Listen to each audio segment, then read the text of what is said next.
Guys, thank you for visiting the HID factory. Today, this 2017 Ford F-250 Super Duty came in and they wanted to change out their ugly factory halogen headlights to these beautiful Morimoto XB headlights with the 4 projectors, guys. It's beautiful, 4 projectors.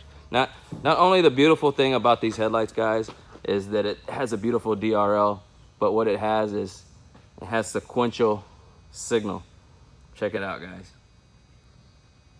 So when you hit the signal light to turn left or wherever you're going, that white DRL light will turn to amber to indicate that you are turning.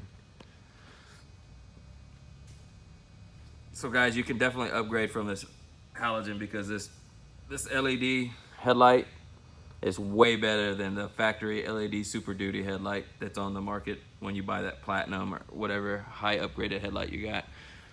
All right, so guys, what we're gonna do is we're gonna turn on this headlight. We're gonna show you what the beam pattern looks like against the wall. Check it out, guys.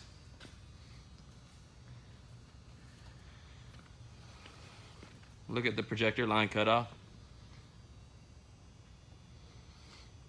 Guys, if you have any questions in regards to these products, we sell them for $14.99. Plus, it takes about an hour to install. Hit us up on DM, email, whatever it takes. Thank you for visiting HID Factory. Thank you and God bless.